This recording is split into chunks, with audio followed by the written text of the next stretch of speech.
Jadi Bapak Ibu sekalian, kami hadir di sini juga bersama dengan yang bersangkutan langsung selain dari Romo Pascal ada Ibda Rudy Soik yang duduk di sebelah kanan bersama dengan istri beliau dan juga tim advokasi dan izin juga ada di balkon yang tidak bisa masuk ke dalam ruangan. Ada tokoh-tokoh juga yang sudah mengenal saudara Rudy Soik sudah bertahun-tahun juga dan bersama-sama melawan sindikat-sindikat yang ada di NTT dan di dunia ini. Wakil Ketua Komisi 7 sekaligus keponakan Presiden Prabowo Subianto Rahayu Sarasvati Djoyo Hadikusumo ikut rapat Komisi 3 dengan Kapolda NTT Irjen Daniel Tahi Silitonga. Rapat ini membahas pemecatan Ibda Rudy Soik. Rahayu duduk bersuara sebagai bagian dari Jaringan Nasional Tindak Pidana Perdagangan Orang (TPPO). RDP dengan Polda NTT berkaitan dengan kasus pemecatan Ibda Rudy Soik. Versi Polda NTT, Ibda Rudy Soik dipecat karena sederet pelanggaran etik. Versi Ibda Soik, dia dipecat karena mengungkap kasus penimbunan bahan bakar minyak atau BBM. Setelah mendengarkan penjelasan Kapolda NTT soal ragam pelanggaran etik Ibda Rudy Soik, Rahayu langsung memasang badan dan memberikan tanggapan menohok. Di awal pernyataannya, dia menanggapi pernyataan Kapolda yang mengaku baru mengenal sosok Ibda Rudy Soik. Karena Saras, sapaan keponakan Presiden Prabowo itu, mengaku sudah lama mengenal sosok Rudy Soik. Dia kemudian menceritakan awal mula perkenalannya dengan Rudy Soik. Bermula saat dia menjadi aktivis anti perdagangan orang sejak tahun 2009 lalu. Saras semakin serius dengan kegiatannya saat itu, sampai akhirnya membentuk Jaringan Nasional Anti TPPO di tahun 2018. Pada NGO itu, termasuk diantaranya Romo Pascalis sebagai Ketua Harian Jaringan Nasional Anti TPPO. Kata Saras, dalam menjalankan kerja-kerjanya pun, Romo Pascalis juga berhadapan dengan oknum dan mafia. Bahkan mendapat fitnah hingga masalah itu didengar Menko Polhukam kala itu. Sarah menyayangkan karena tindakan seorang polisi yang niatnya membongkar praktik-praktik ilegal di tanah kelahirannya dan melindungi rakyat kecil malah dibuat berhadapan dengan institusinya sendiri. Sementara kasus-kasus yang diungkap malah tidak ditindaklanjuti. Ikuti terus berita menarik lainnya. Jangan lupa like dan share seluruh akun Tribun Medan. Assalamualaikum warahmatullahi wabarakatuh. Shalom, Om Swastiastu, Sukihotu, salam sejahtera bagi kita semua, pimpinan, Bapak Ketua dan para Wakil Ketua, para anggota Komisi 3 yang saya hormati dan saya banggakan. Izin saya memperkenalkan diri terlebih dahulu bersama dengan rekan-rekan saya yang hadir pada siang hari ini. Saya Rahayu Sarasvati Djoyo Hadikusumo, anggota DPR RI fraksi Partai Gerindra dari Dapil Jakarta 3, saat ini juga menjabat sebagai Wakil Ketua Komisi 7 di DPR RI periode 2024-2029. Namun seperti tadi yang disampaikan oleh Bapak Ketua Komisi, saya hadir pada hari ini bukan hanya sebagai anggota DPR RI yang mewakili rakyat Indonesia, tapi juga saya hadir di sini sebagai Ketua Jaringan Nasional Anti Tindak Pidana Perdagangan Orang yang sudah diinisiatif didirikan pada saat saya masih menjabat sebagai anggota DPR RI periode 2014-2019 di tahun 2018. Sekarang kami sudah memiliki 30 anggota organisasi, NGOs, civil societies, dan juga individu-individu yang fokus untuk melawan perdagangan orang yang menjadi permasalahan besar di Indonesia. Saya tidak akan terlalu panjang lebar karena nanti saya akan serahkan kepada rekan saya yang merupakan Ketua Harian Jaringan Nasional Anti TPPO. Tapi saya mau memberikan sedikit konteks Bapak Ibu kenapa saya hadir di sini. Dan kenapa urusan saudara Rudy Soik ini menjadi sesuatu yang saya secara pribadi angkat. Karena penting untuk konteks ini. Yang pertama, saya mohon izin juga kepada yang saya hormati tentunya jajaran dari Polda NTT, izin Pak Kapolda dan Bapak-Bapak sekalian, mungkin Bapak tidak begitu mengenal, tadi saya mendengar di awal Bapak tidak begitu mengenal Saudara Ibda Rudi Soik. Saya sudah mengenal beliau bertahun-tahun. Awal mulanya saya ini sebenarnya sebagai aktivis anti perdagangan orang sebelum saya menjadi anggota DPR. Karena saya mendirikan Yayasan Parinama Asta dari tahun 2012. Saya menjadi anggota DPR RI pertama kali 2014. Saya memulai perjuangan melawan perdagangan orang dari tahun 2009. Di tahun 2018 waktu saya menginisiatif untuk mendirikan Jaringan Nasional Anti TPPO, saya bertemu dengan tokoh-tokoh luar biasa seperti Romo Pascal. Di samping saya ketua harian kami adalah Romo Krisantus Pascalis Saturnus. Tahun lalu beliau yang saya yakin di Komisi 3 yang adalah incumbent petahana sudah sangat mengenal nama beliau. Karena beliau adalah tokoh anti perdagangan orang yang waktu itu juga harus berhadapan dengan oknum dan sindikat. Dan beliau juga mendapatkan fitnah yang sangat luar biasa dan akhirnya didengar oleh waktu itu Menko Polhukam saat itu. Jadi Bapak Ibu sekalian, kami hadir di sini juga bersama dengan yang bersangkutan langsung selain dari Romo Pascal ada Ibda Rudi Soik yang duduk di sebelah kanan bersama dengan istri beliau dan juga tim advokasi dan izin juga ada di balkon yang tidak bisa masuk ke dalam ruangan. Ada tokoh-tokoh juga yang sudah mengenal Saudara Rudi Soik sudah bertahun-tahun juga dan bersama-sama melawan sindikat-sindikat yang ada di NTT dan di dunia ini. Tapi terutama saya mau meng-highlight ada Suster Lauren dan Pendeta Emi Sahertian. Mereka berdua yang dikenal Bapak Ibu sebagai suster dan pendeta kargo. Karena yang setiap hari, setiap tahun ratusan jenazah PMI mereka terima di NTT. Hampir setiap tahun ratusan jenazah warga negara Indonesia, warga NTT mereka terima.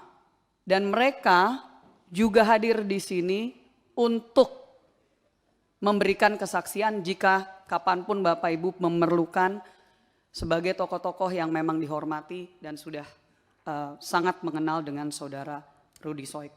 Izin pimpinan sedikit background karena awalnya jujur saya tidak mau mengangkat ini ke publik waktu masih persoalan demosi, dimutasi ke Papua dan seterusnya. Tapi pada saat sudah ada penjatuhan hukuman pemberhentian secara tidak hormat dengan landasan-landasan yang kami siap untuk memberikan penjelasan, ini sebenarnya saya sangat menyayangkan bahwa hal seperti ini harus diangkat sampai ke level DPR RI di pusat Komisi 3 yang padahal ini sesuatu yang kalau misalkan sudah betul-betul diungkap dan diselesaikan, ini tidak harus sampai ke sini. Tapi saya akan persilahkan kepada Romo Pascal untuk membacakan sedikit kronologi. Ya, ini saya tidak menganggap ini sidang, tapi maksudnya sidang hukum ya. Tapi saya berharap di sini para anggota DPR RI yang terhormat, para wakil rakyat bisa mengetahui dari dua sisi. Silakan Romo Pascal. Mohon maaf, apakah materi sudah dikasih? Sudah ada di atas. Oke. Ke teman-teman di Japri ya, sekretariat, PDF-nya.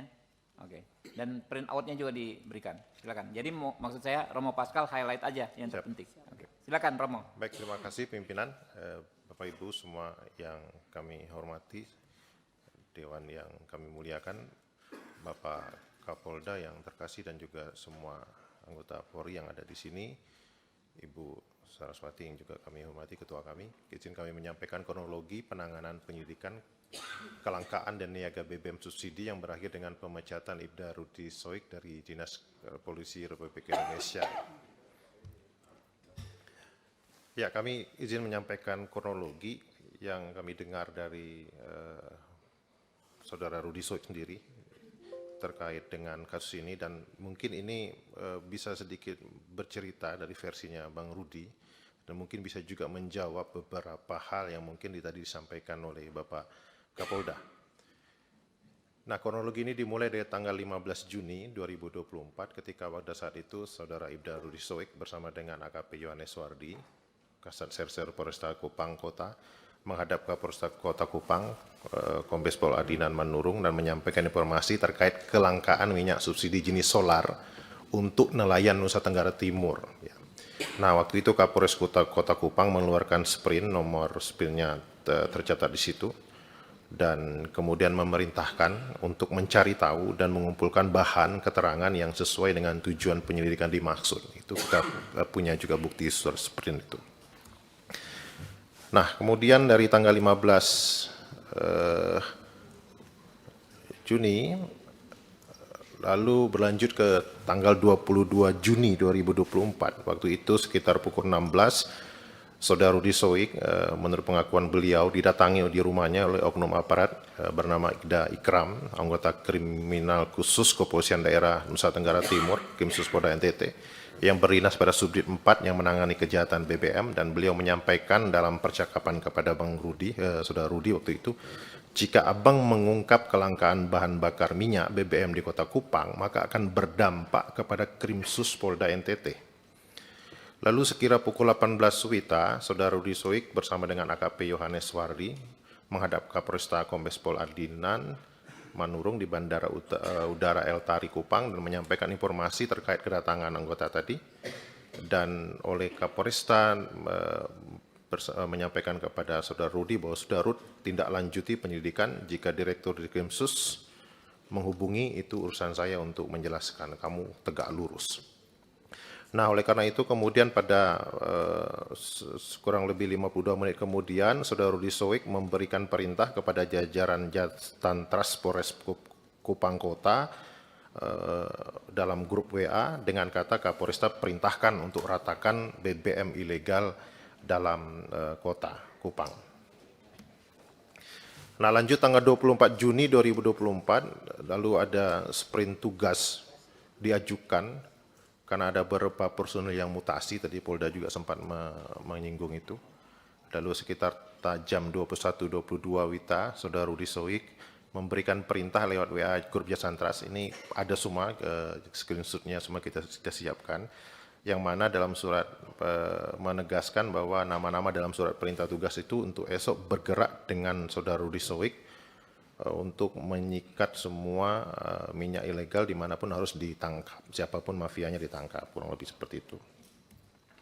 Lalu 25 Juni 2024, sekira pukul 9 pagi, 3 anggota Reskrim Polres Kota Kupang, Saudara Ibnu, Ramli, Yohanes Busa, menghadap dan melaporkan kepada Saudara Ibda Rudi Soik bahwa residivis BBM bernama Ahmad Ansar sudah mulai main minyak dengan modus menggunakan barcode nelayan. Nah, sekira pukul 12.40 WITA, Saudara Ibda Rudi Soik memimpin 11 anggota untuk bergerak ke tempat penampungan minyak subsidi milik Ahmad Ansar di Kecamatan Alak, Kota Kupang. Tetapi dalam perjalanan, Saudara Ibda Rudi Soik mendapat informasi bahwa Ahmad Ansar sudah menyetorkan uang koordinasi kepada oknum anggota Reskrim Polresta Kupang Kota sejumlah 4 juta rupiah. Dan karena itu Saudara Rudi Soik meminta anggota untuk menepi di sebuah restoran terdekat dengan Polda NTT, yaitu restoran MP Masterpiece, dengan maksud untuk melakukan konfirmasi kepada Kasat Serse AKP Yohanes Wardi apakah beliau mendapatkan uang koordinasi dari Ahmad Ansar atau tidak. Saat itu Saudara Rudi Soik menghubungi Kasat Reserse dan menanyakan terkait informasi setoran uang 4 juta tersebut, dan Kasat Serse AKP Yohanes Wardi menjelaskan kepada Saudara Ibda Rudi Soik tidak ada uang itu, dan mengatakan kepada Saudara Ibda Rudi Soik, nanti tunggu di situ, kita makan siang bersama anggota baru bahas sekalian soal ini. Nah, saat menunggu itu, Aibtu Ibnu Sanda menyampaikan kepada Saudara Ibda Rudi Soik, Komandan tunggu Pak Kasat di sini saja biar saya pimpin anggota ke tempat penampungan minyak milik Ahmad. Dan saat itu Rudi Soik menjawab, ya, sudah pimpin anggota saya standby di sini menunggu Kasat. Nanti kembali dari tempat Ahmad baru kita makan di sini. Lanjut, setelah anggota bergerak ke tempatnya Ahmad Ansar, Saudara Ibda Rudi Soik berjalan masuk ke ruangan tunggu restoran Masterpiece. Dan karena menunggu cukup lama Kasat datang, dan anggota kembali dari lokasi penampungan milik Ahmad Ansar, agak lama maka Saudara Rudi Soik membuka HP dan melihat story di WA yang di situ Saudara Ibda Rudi Soik melihat HP junior beliau aktif yang disebutkan tadi. Lalu beliau coba menghubungi 2 orang junior Polwan yang bertugas di Polda NTT dan menyampaikan kakak ada makan di restoran Masterpiece, kalau mau gabung nanti silakan merapat. Lalu kedua Polwan menjawab, oke kakak kami merapat, tapi kami tidak bisa lama karena mau antar anak les dengan waktu yang bersamaan. Lalu Kasat Reserse mereka masuk sama-sama ke restoran itu dan masuk ke ruangan VIP dan mencicipi makanan yang dihidangkan di meja ruangan VIP. Saya nggak tahu ini benar nggak Rudi karaoke siang-siang hari ini. Pada saat makan, 11 anggota Reskrim Polres Kupang yang telah kembali dari tempat Ahmad Ansar dicegat untuk tidak boleh masuk bersama Saudara Ibda Rudi Soik dan oknum anggota Propam Polda NTT Aibtu Untung Pato Pelohi, teman baiknya Ansar Ahmad. Nanti di berikutnya kami akan jelaskan juga dari mana dia teman baik, yang tiba-tiba ada di restoran. Selanjutnya anggota Propam Polda NTT lainnya yang ada di parkiran masuk ke ruangan VIP bertemu Saudara Ibda Rudi Soik dan bertanya, lagi buat apa Rud? Saudara Ibda Rudi Soik menjawab, kami lagi makan. Selanjutnya beliau keluar dan melihat anggota beliau tetap berada di parkiran, bertanya kepada mereka, kenapa tidak masuk? Lalu mereka menjawab bahwa mereka dilarang oleh oknum Paminal atas nama Aibtu Untung Pato Pelohi atas kejadian itu. Lalu Saudara Ibda Rudi Soik melaporkan kepada Kapolresta Kupang, dan Kapolresta Kota Kupang menyampaikan kepada Saudara Rudi Soik ada musuh dalam selimut. Ada screenshot WA-nya. Dan kemudian Saudara Rudi Soik bertanya kepada Saudara Aibtu Untung Pato Pelohi, kenapa melarang anggota saya masuk dalam ruangan? Dan kemudian dijawab, beta pas masuk di parkiran anggota semua ada di situ, jadi beta bilang balisu. 26 Juni 2024, Saudara Ibda Rudi Soik melakukan pengecekan terkait perizinan penampungan minyak milik Ansar Ahmad pada salah satu oknum dinas perikanan pada saat itu, dan Ibda Rudi Soik mendapatkan informasi terkait nama Lau Aguan, seorang pengusaha kelahiran Cilacap yang memiliki lebih dari 6 kapal penangkap ikan yang diberikan rekomendasi oleh Dinas Perikanan dan Kelautan Provinsi NTT sebagai pengguna minyak subsidi jenis solar. Lalu kemudian Saudara Ibda Rudi Soik mencoba mencari informasi mengenai cara menggunakan barcode pada BBM subsidi, dan beliau peroleh adalah pada saat pengisian BBM subsidi semua orang wajib memiliki barcode atas nama sendiri, apalagi pengisian BBM yang kapasitasnya besar. Jadi Ahmad Ansar ini tidak memiliki barcode. Selanjutnya dalam proses penyelidikan, Saudara Ibda Rudi Soik juga mendapatkan informasi bahwa ada anggotanya melakukan pengawalan pembelian minyak subsidi oleh Saudara Ahmad Ansar. Sejak tanggal 15 Juni 2024, oknum anggota tersebut yang merupakan anggota Polres Kota Kupang yang juga merupakan booster atas nama Muhammad Kalumba telah menerima setoran dari Ahmad 4 juta rupiah yang kemudian terkonfirmasi melalui pengakuan Bribka Muhammad Kalumba kepada Saudara Ibda Rudi Soik bahwa yang dia terima adalah uang sebesar 3.800.000 rupiah. 27 Juni, Saudara Ibda Rudi Soik bersama anggota Jasantras Polres Kota Kupang melanjutkan penyelidikan yang mendatangi rumah Ahmad Ansar. Sesampainya di tempat penampungan minyak Saudara Ahmad Ansar, Saudara Ibda Rudi Soik bertanya kepada Saudara Ahmad Ansar, apakah pada tanggal 15 Juni 2024 pernah membeli minyak jenis solar dan benar pernah memberikan uang kepada anggota Bribka Muhammad Kalumda. Jadi ini kronologi 27 Juni ini adalah kronologi di mana Saudara Rudi Soik memastikan bahwa Ahmad Ansar ini pertama tidak punya izin untuk menampung minyak, tidak punya juga barcode, dan dia juga punya track record sebagai pemain BBM mafia. Nanti mungkin bisa dibaca di slide biar saya mempercepat waktu. Ya. kami mungkin karena waktu izin pimpinan kami langsung ke kesimpulan paparan. Pertama kami ngerasa teman-teman jaringan Jarnas dan juga teman-teman di NTT melihat adanya skenario kriminalisasi terhadap Ida Rudi Soik secara terstruktur, masif dan sistematis oleh oknum polisi yang mengatasnamakan Polda NTT untuk menghentikan langkahnya dalam mengungkap kejahatan penyelundupan BBM bersubsidi yang diperuntukkan bagi rakyat kecil. Yang kedua, menurut kami adanya perampasan hak ekonomi kerakyatan, hak atas BBM subsidi, yang sangat dapat berdampak pada masalah-masalah sosial lainnya, tindak pidana perdagangan orang yang disebut oleh pimpinan kami tadi, kemiskinan yang meningkat di mana-mana, dan ada indikasi keterlibatan oknum aparat kepolisian di situ. Yang ketiga, kami merasa negara absen dalam menjamin kesejahteraan dan keamanan bagi rakyat dengan adanya pembiaran kasus mafia BBM bersubsidi berulang di NTT. Dan yang keempat, peradilan etik terhadap Ibda Rudi Soik SH dan putusan PTDH yang prematur merupakan skenario kriminalisasi melalui mekanisme peradilan etik yang terkategori tidak adil serta menutup jalannya upaya pemberantasan mafia BBM yang marak di Kota Kupang. Ya, mafia BBM-nya kok nggak dikejar-kejar gitu ya, tapi kok Rudi Soiknya yang dicari-cari. Dari cara dan pelakuan Polda NTT terhadap Ibda Rudi Soik SH telah mengancam human security keluarganya, ya, ini memata-matai lokasi pemukiman dengan menggunakan drone, penjemputan paksa di rumah pribadi yang menimbulkan trauma pada anaknya, pada istrinya yang juga dicegat di tengah jalan, orang tua, mertua intimidasi secara sengaja terhadap istri oleh pejabat Polda NTT dengan cara membututi, menghentikan dan memeriksa dokumen berkendara secara paksa dengan tanpa menunjukkan dasar aktivitas tersebut. Ada bukti video yang kita sudah lihat juga mungkin. Perlakuan ini merupakan pelanggaran HAM terhadap perempuan dan anak yang terkategorikan sebagai kelompok rentan. Karena itu kami mendesak agar Polda NTT dibersihkan dari aparat yang terindikasi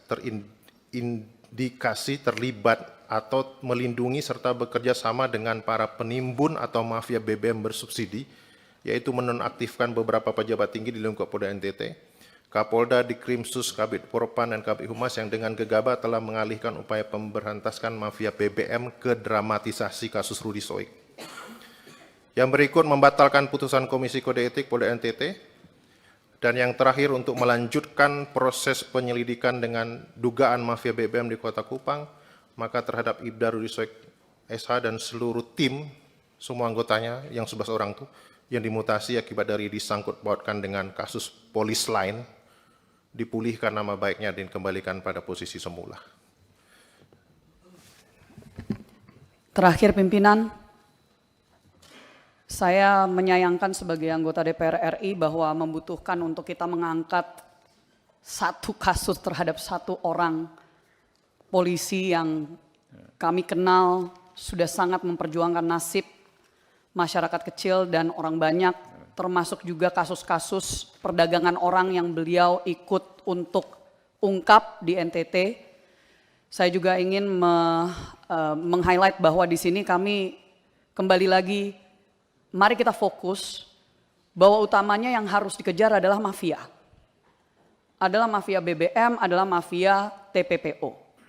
Sangat disayangkan kalau misalkan ada polisi yang memang lurus, bersih, sampai sedemikian hanya untuk bisa melawan hal-hal tersebut. Saya terakhir juga, pimpinan mungkin ingat, karena kami sudah seringkali membicarakan tentang kasus Wilfrida Soik, yang Presiden Prabowo Subianto waktu itu ikut menyelamatkan dari Malaysia. Kenapa Rudi Soik ini sangat peduli tentang persoalan seperti perdagangan orang, nama belakangnya sama, mereka masih saudara pimpinan. Jadi itulah kenapa kami akhirnya waktu dulu itu bisa bertemu, dan itu kenapa kami mengenal beliau baik, dan mohon untuk ini bisa dikembalikan ke jalurnya, yaitu mari kita fokus untuk memberantas mafia BBM. Karena justru ini diangkat, saya mendapatkan laporan tadi pagi dari NTT, dari masyarakat di sana, rupanya sejak kasus ini diangkat tiba-tiba BBM-nya jadi lancar. Ya, jadi ini mohon izin laporan langsung dari masyarakat, dan sekali lagi terima kasih atas waktunya. pimpinan dan anggota sekalian. Wassalamualaikum warahmatullahi wabarakatuh. Waalaikumsalam warahmatullahi wabarakatuh. Terima kasih. Download Tribun X sekarang. Menghadirkan lokal menjadi Indonesia.